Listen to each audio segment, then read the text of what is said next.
مولاي صل وسلم دائما أبدا على حبيبك خير الخلق كلهم. بسم اللہ الرحمن الرحیم. الحمد للہ رب العالمین والعاقبۃ للمتقین والصلاة والسلام علی سید الانبیاء وخاتم المرسلین وعلی آلہ واصحابہ اجمعین. اما بعد. بخاری شریف جلد نمبر 1 صفحہ نمبر 327 باب فی الملازمہ. حضرت کعب بن مالک رضی اللہ تعالی عنہ سے روایت ہے انہ کان لہ علی عبد اللہ ابن ابی حضرۃ الاسلمی دین فلاقیہ فلازمہ. کعب بن مالک نے عبداللہ بن ابی حضرت سے کچھ قرض لینا تھا، تو کعب بن مالک کی حضرت عبداللہ کے ساتھ ہو گئی ملاقات، تو انہوں نے اسے پکڑ لیا. فلازمہ یعنی اس کو اپنی حراست میں لے لیا. فتکلما دونوں نے گفتگو کی، حتی ارتفعت اصواتہما ان دونوں کی آوازیں بلند ہو گئی. فمر النبی صلی اللہ علیہ وسلم، جہاں پر حضرت کعب عبداللہ سے اپنے قرض کا مطالبہ کر رہے تھے اور دونوں مباحثہ کرتے ہوئے آوازوں کو بلند کر رہے تھے، وہاں سے نبی پاک صلی اللہ علیہ وسلم کا گزر ہوا. تو رسول اللہ صلی اللہ علیہ وسلم نے فرمایا یا کعب، اے کعب، واشار بیدیہ کانہ یقول النصف. تو نبی پاک صلی اللہ علیہ وسلم نے حضرت کعب کو مخاطب کر کے اپنے مبارک ہاتھوں سے اشارہ کیا، گویا کہ آپ کہہ رہے ہیں کہ آدھا چھوڑ دے اور آدھا لے لے، آدھا معاف کر دے قرضہ اور آدھا لے لے. فاخذ نصف ما علیہ وترک نصفا. تو حضرت کعب نے کوئی بات نہ کی، جیسے نبی پاک صلی اللہ علیہ وسلم نے فرمایا تھا اسی طرح آدھا لے لیا اور آدھا چھوڑ دیا. اس حدیث مبارکہ میں نبی پاک صلی اللہ تعالی علیہ وسلم نے حضرت کعب کے عبداللہ کو اپنی حراست میں لینے کے بارے میں کوئی کلام نہیں کیا. آپ نے یہ نہیں کیا کہ ارشاد فرمایا کہ تو نے مکروز کو پکڑ لیا ہے، یہ اچھا نہیں کیا یا اچھا کیا ہے. اس بارے میں نبی پاک صلی اللہ علیہ وسلم نے خاموشی اختیار فرمائی، اور جس معاملے کو دیکھ کر نبی پاک صلی اللہ علیہ وسلم اس سے منع نہ کریں تو یہ اس کے جائز ہونے کی دلیل ہوتی ہے. اب اس حدیث شریف کو جہاں ذکر کرنے میں امام بخاری علیہ رحمہ کا مقصد یہ بات ثابت کرنا ہے کہ اگر مقروض قرض ادا نہ کر رہا ہو تو قرض خواہ اس مقروض کو اپنی حراست میں قید کر سکتا ہے، اس کو اس کے پاس ہی بیٹھا رہے، چمٹ جائے اس کے ساتھ، اس کے گھر ہی ڈیرا لگا لے یا اسے اپنے گھر میں پابند کر لے. تو مقروض اپنا قرضہ مقروض کو قرض خواہ اپنا قرضہ وصول کرنے کے بدلے میں اپنی حراست میں رکھ سکتا ہے، اور ایسا کرنا جائز ہے. حضرت خباب رضی اللہ تعالیٰ عنہ سے روایت ہے، فرماتے ہیں کہ میں جاہلیت کے زمانہ میں لوہار تھا اور عاص بن وائل کے ذمے میرا قرض تھا، میں نے ان سے پیسے لینے تھے. میں مسلمان ہو گیا اور اب میں عاص بن وائل کے پاس گیا اپنے قرض کا مطالبہ کرنے کے لیے. اتقاضاہ، میں نے اس سے اپنے قرض کا مطالبہ کیا. قال لا اقضی لہ حتی تکفر بمحمد صلی اللہ علیہ وسلم. تو وہ کہنے لگا کہ میں اس وقت تک تیرا قرضہ تجھے ادا نہیں کروں گا جب تک تو محمد صلی اللہ علیہ وسلم سے کفر نہ کرے. نعوذ باللہ من ذلک. جب تک تو کلمہ نہیں چھوڑتا، اسلام سے خارج نہیں ہوتا، تب تک میں تجھے تیرا قرضہ نہیں دوں گا. اب کس طرح کی اذیتوں کا سامنا کرنا پڑا ابتدائے اسلام میں مسلمانوں کو. لیکن حضرت خباب رضی اللہ تعالیٰ عنہ فرماتے لا واللہ لا اکفر بمحمد حتی یمیتک اللہ ثم یبعثک. فرماتے اللہ کی قسم میں محمد صلی اللہ علیہ وسلم سے کفر نہیں کروں گا یہاں تک کہ اللہ تجھے مارنے کے بعد دوبارہ زندہ کرے. تو مرے مر کے اٹھ جائے یہ تو ہو سکتا ہے، لیکن میں دامن مصطفیٰ کو چھوڑ دوں یہ نہیں ہو سکتا، میں دامن مصطفیٰ کو نہیں چھوڑوں گا۔ قال فدعنی حتی اموت ثم ابعث فاوتی مالا و ولدا ثم اقضیک، تو وہ کہنے لگا، آس بن وائل کہنے لگا کہ ٹھیک ہے پھر تم مجھے چھوڑ دے، مجھے مرنے دے، مرنے کے بعد زندہ ہونے دے، جب میں مرنے کے بعد دوبارہ زندہ ہو جاؤں گا تو پھر مجھے مال بھی دیا جائے گا، اولاد بھی دی جائے گی، تب میں تیرا قرضہ ادا کر دوں گا۔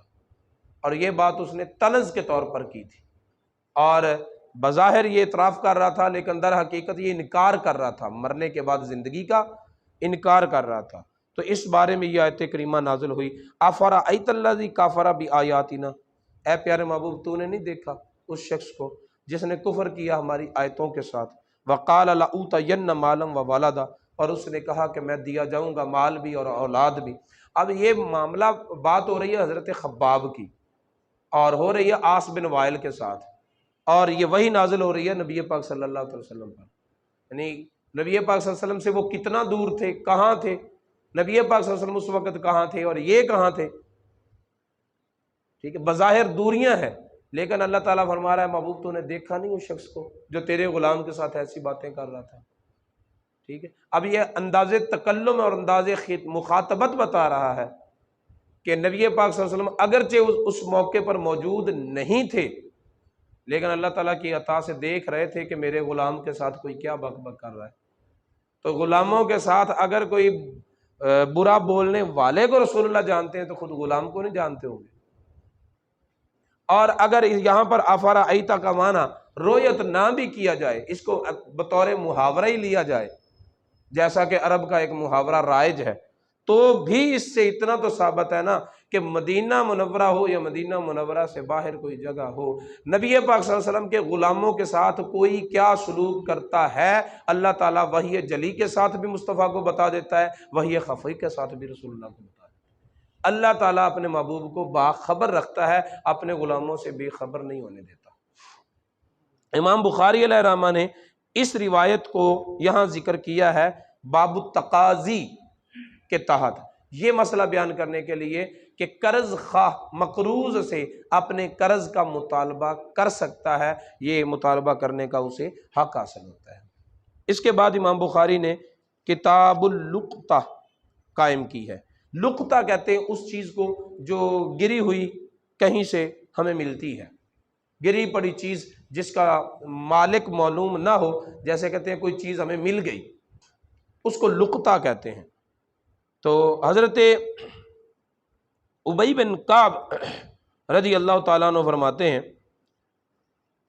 حضرت سلمہ فرماتے ہیں کہ میں نے سوید بن غفلہ سے سنا، اور سوید بن غفلہ کہتے ہیں کہ لقید ابی بن کعب، میری ملاقات ہوئی ابی بن کعب سے۔ سوید بن غفلہ کہتے ہیں میری ملاقات ہوئی ابی بن کعب سے۔ ابی بن کعب نے کہا اخذت سرۃ فیہا 100 دینار، ایک مرتبہ مجھے کہیں سے پڑا ہوا ایک تھیلی مل گئی، اور اس تھیلی کے اندر 100 سونے کے ٹکڑے تھے، دینار تھے، 100 دینار تھیلی میں مل گئی۔ جب وہ ملی تو فرماتے فاتیت النبی صلی اللہ علیہ وسلم، میں تھیلی لے کر رسول اللہ کی بارگاہ میں حاضر ہو گیا۔ یہ دیکھ کے رسول اللہ صلی اللہ علیہ وسلم نے صحابہ کرام کی تربیت کیسے کی تھی کہ وہ تھیلی 100 دینار کی پکڑی اور گھر نہیں گئے کہ چلو دیہڑی لگ گئی، مال مل گیا، اب بیوی سے مشورہ کرتے ہیں کرنا کیا ہے، بلکہ تھیلی لی رسول اللہ کی بارگاہ میں آئے ہیں، پتہ چلے کہ یہ میرے لیے جائز ہے، ناجائز ہے، حلال ہے، حرام ہے، کیا ہے اس کا حکم۔ رسول اللہ صلی اللہ علیہ وسلم کی بارگاہ میں آئے، فقال ارفھا حولا، 1 سال تک اس کی تشہیر کر۔ اب گری ہوئی چیز اٹھا لی ہے نا، تو 1 سال تک اعلانات کرتا ہے، میرے پاس تھیلی ہے کسی کی ہو تو لے لو، میرے پاس تھیلی ہے کسی کی ہو تو لے لو۔ 1 سال تک اعلان کرنا ہے، تشہیر کرنی۔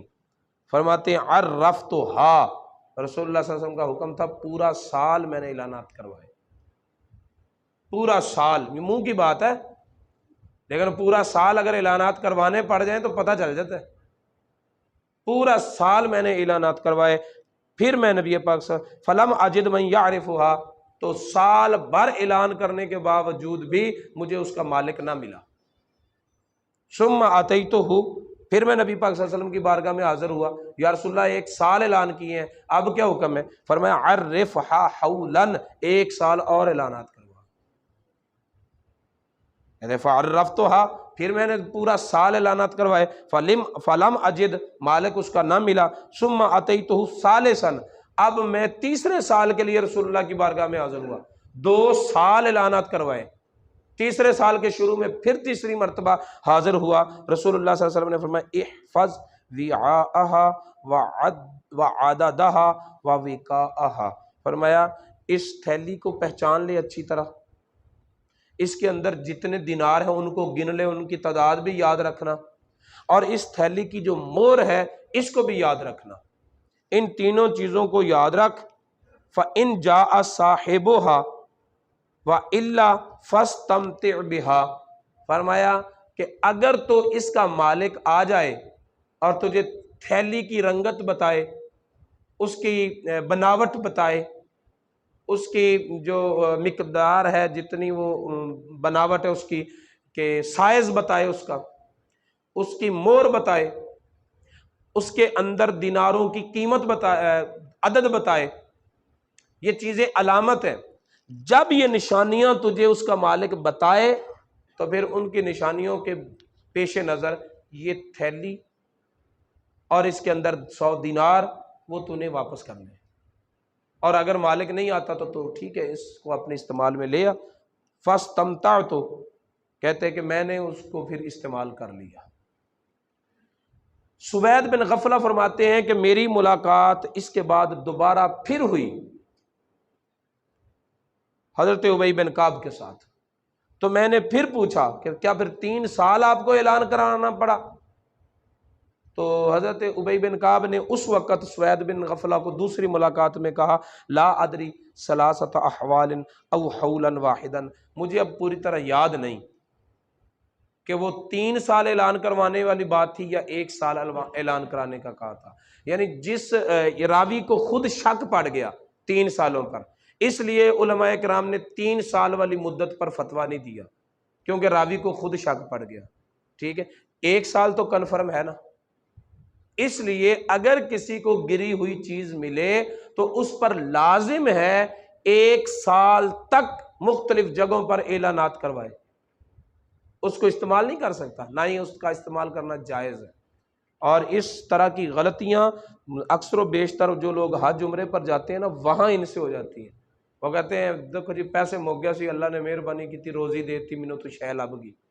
بھائی ملی ہوئی چیز کا یہ حکم نہیں ہے کہ تم پکڑو اور اسے استعمال کر لو، عام جگہوں سے کوئی چیز ملے اس کا حکم بھی 1 سال تک اعلان کروانا ہے، اور حرم کعبہ سے کوئی چیز ملے وہاں تو احتیاط کی زیادہ ضرورت ہے۔